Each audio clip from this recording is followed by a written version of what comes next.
তোমার গাড়ি তো এখনো আসলো না। সেটা তো আমিও ভাবতেছি, গাড়ি আসতে তো দেরি করতেছে কেন? এই বেদব!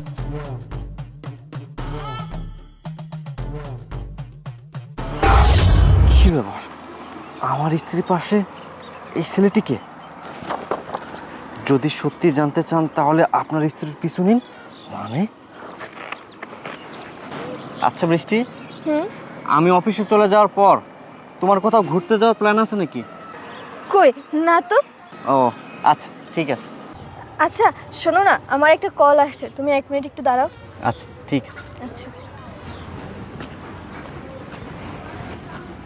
কি ব্যাপার, এই বাচ্চা ছেলেটি এই ছবিটা কেন আমাকে দিয়ে গেল? আর এই ছবিতে দেখতে পাচ্ছি আমার স্ত্রীর পাশে একটা ছেলে। এই ছেলের সাথে আমার স্ত্রী কিসের সম্পর্ক? এই ছেলেকে আগে তো আমি কখনো দেখিনি। আমার মন বলতেছে এখানে কোনো রহস্য আছে। আজকে আমি একটা কাজ করব, আমি অফিসে যাব না, আমার স্ত্রীর পিছন পিছন যাব না, গিয়ে এই রহস্যের উদ্ঘাটন করব। এই তোমার গাড়ি আসেনি এখনো? না বৃষ্টি, আমার মন বলতেছে গাড়ি আসতে আর অনেক সময় লাগবে। তুমি এক কাজ করো, তুমি এখানে কষ্ট করে আমার সাথে বসে থেকো না, তুমি চলে যাও বাসায়। আচ্ছা ঠিক আছে, আমি চলে যাচ্ছি। তাহলে তুমি একটা কাজ করো, তুমি পৌঁছে আমাকে একটা কল করো। অবশ্যই, আমি অফিসে পৌঁছে তোমাকে ফোন দেবো। আচ্ছা ঠিক আছে, তাহলে আমি আসি, সাবধানে যেও। আচ্ছা ঠিক আছে, যাও। তুমি কি ভেবেছো আমি অফিসে যাব? না না, আজকে আমি অফিসে যাচ্ছি না। আজকে আমি তোমার পিছন পিছন যাব। তুমি কোথাও কি করো আজকে আমি দেখব। যাই।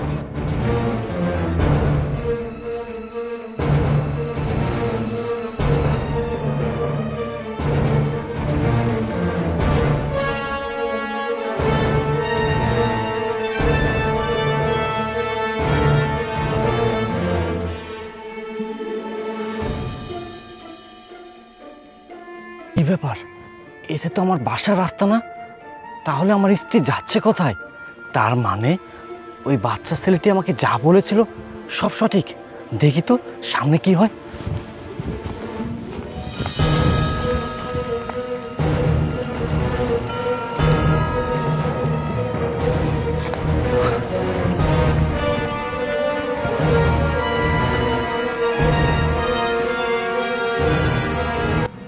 ও মাই গড, এই ছেলেটি তো ছবির সে ছেলে। এটা কি হলো? এই ছেলেটি আমার স্ত্রীকে জড়িয়ে ধরলো কেন? তার মানে বাচ্চা ছেলেটি আমাকে যা বলেছিল সব সঠিক।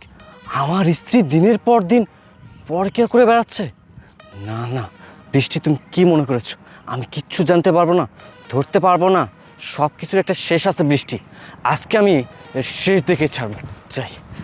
এই, তোমার আসতে এতক্ষণ দেরি হলো কেন? আরে আর বলো না, আমার হাজবেন্ড অফিসে যাওয়ার সময় তার গাড়িটা আসতে এত লেট হয়, রাস্তার মাঝখানে অনেকক্ষণ দাঁড়িয়েছিলাম, এর জন্যই দেরি হয়েছে আসতে। তুমি প্লিজ রাগ করো না। এই, রাগ করবো না তো কি করবো? তুমি জানো না তোমাকে একদিন না দেখতে পারলে আমার একটু ভালো লাগে না। আরে কি করব বলো তো? বাহ বাহ বাহ। আশরাফ, তুমি এখানে? তোমার না অফিসে যাওয়ার কথা ছিল, তুমি এখানে কিভাবে আসলে? হ্যাঁ আমি, কেন আমাকে দেখে অবাক হয়েছো? অবাক হওয়ার কিচ্ছু নাই। বাই দ্য ওয়ে, বলো তো এই ছেলেকে? এই ছেলেটা? ও আমার ফ্রেন্ড। আমি জানতাম তুমি মিথ্যা কথা বলবা। ফ্রেন্ডকে কেউ কি কোনোদিন হাক করে? আসলে আশরাফ, এই চুপ থাকো তুমি, তোমাকে আর কিচ্ছু বলতে হবে না। দেখো তো, ফ্রেন্ডের সাথে রোমান্টিক মোডে কেউ কি কোনোদিন ছবি তোলে? বলো। এই ছবিটা তুমি কোথায় পেয়েছো? দাও, আমি এই ছবি যে করেই হোক, যেভাবেই হোক পাই, সেটা কোনো বিষয় না। তুমি দিনের পর দিন আমাকে ঠকিয়ে আসতেছো, এটাই হচ্ছে মেন বিষয়। আশরাফ দেখো, তুমি যখন সবটা জেনেই গেছো, তখন আর তোমার থেকে আমি কিছু লুকাবো না। আসলে সত্যি বলতে ও আমার বয়ফ্রেন্ড, আর ওর সঙ্গে আমার 3 মাসের সম্পর্ক। লজ্জা করতেছে না এভাবে এত সাবলীলভাবে বলতে? 3 মাসের সম্পর্ক? আরে মাত্র 3 মাসের সম্পর্কের জন্য তুমি আমাদের এত বছরের বিয়ের সম্পর্কের কথা ভুলে গেলা? কি নাই আমার মাঝে যা এই ছেলের মাঝে আছে? তুমি দিনের পর দিন আমাকে ধোঁকা দিয়ে আমার বিশ্বাসের সাথে খেলে অন্য একটা ছেলের সাথে রাসলীলা করতেছো, রঙ্গলীলা করতেছো। বাহ, কত সুন্দর এই তোমার ভালোবাসায়। এই আমি তোমার জন্য কি করি নাই, কি দেই নাই তোমাকে? আমার ভালোবাসা কি কমতে ছিল? যখন যেটা চাইছো সেটাই তোমার সামনে হাজির করে দিছি। আমি জাস্ট কল্পনা করতে পারতেছি না আমি এতদিন কার সাথে সংসার করছি। এই মানুষটাকে ভালোবাসছি, এই মানুষটার সাথে সংসার করছি, যাকে আমি বিয়ে করছি। তুমি আমার সাথে এতদিন সংসারের নাটক করে আসতেছিলা। আমি আজ সব কিছু বুঝতে পারছি। বৃষ্টি, এসব করার আগে তোমার বুক একটাবারের জন্য কেঁপে উঠলো না? তোমার কি একটাবারের জন্য মনে হলো না এই মানুষটা তোমাকে কত ভালোবাসে? আরে আমি রাত দিন পরিশ্রম করতেছি কার জন্য? এই পরিবারটার জন্য, শুধুমাত্র তোমার জন্য। তোমার জন্য আমি ট্রান্সফার করেছি, তোমার জন্য, আমার প্রমোশনের জন্য আমি রাত দিন পরিশ্রম করতেছি, আমি আমার ফ্যামিলিকে পর্যন্ত ছাড়ছি শুধুমাত্র তোমার জন্য। অথচ তুমি এমন একটা দিন, এমন একটা দৃশ্য আমাকে দেখালা। বলো তো, আমি কি তোমার কোনো চাওয়া পাই কখনো রেখেছি? কখনোই রাখি নাই। আমি সবসময় তোমার কথা ভেবেছি, তোমার ভবিষ্যতের কথা ভেবেছি। বিশ্বাস করো, নিজের কথা একটা বারও ভাবি নাই। নিজের একটা ইঞ্জিন মনে করছি, এই ইঞ্জিনে যতটুকু তেল দেওয়া যায় সে ততটুকু পরিশ্রম করে। এত কিছু করার পরও আমি তোমার মন পাই নাই। আমি জাস্ট কল্পনা করতে পারতেছি না আমি এতদিন ভুল মানুষটাকে বিশ্বাস করছি, ভুল মানুষটাকে ভালোবাসি। আরে তুমি আমাকে বলে দিতে পারতাম তোমার লাইফে আমার কোনো অস্তিত্ব নেই। আমি না এমনিতে সরে দাঁড়াতাম। জানো, আজকের এই ঘটনা দেখে, এই দৃশ্য দেখে আমার বাংলা সিনেমার কথা মনে পড়তেছে। বাংলা সিনেমায় নায়ক বাপরাজ যখন তার প্রেমিকাকে জীবনের চাইতে বেশি ভালোবাসে, শেষ সময় কি দেখা যায়? তার প্রেমিকা তাকে ছেঁকা দিয়ে অন্য একটা ছেলের সাথে সম্পর্কে জড়ায়। আজকে আমার জীবনটা সিনেমার সাথে মিলে গেল।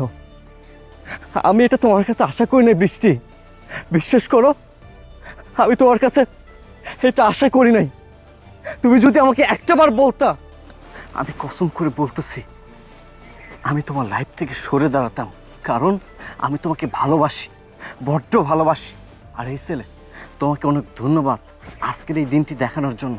তুমি যদি আজকে আমাকে এই দিনটি না দেখাতা, তাহলে আমি জানতামই না আমার ভালোবাসার মানুষের চরিত্র এমন। ভালো থেকো তোমরা, অনেক ভালো। আজকের পর থেকে তোমার সাথে আমার আর কোনো সম্পর্ক নাই। আমি ডিভোর্স লেটার পাঠিয়ে দিব, সুন্দর করে সাইন দিয়ে নিও। ভালো থেকো। আশরাফ, আশরাফ, এই শোনো না, আমার স্বামী তো আমাকে ছেড়ে চলে গেল। একটা কাজ করি, চলো না, আমরা যেহেতু দুজন দুজনকে ভালোবাসি, আমরা বিয়ে করে নেই। এই, তোমার কি মাথা খারাপ হয়েছে যে আমি তোমাকে বিয়ে করব? তোমার এত সুন্দর হাজব্যান্ড রেখে তুমি আমার সাথে রিলেশন করছো। তুমি 2 দিন পর আমাকে রেখে অন্য কারোর সাথে রিলেশন করবা না? এর কি গ্যারান্টি আছে? তার থেকে বলো তুমি তোমার মতো থাকো, আমি চলে যাই। মানে কি বলছো এসব? সজীব, শোনো,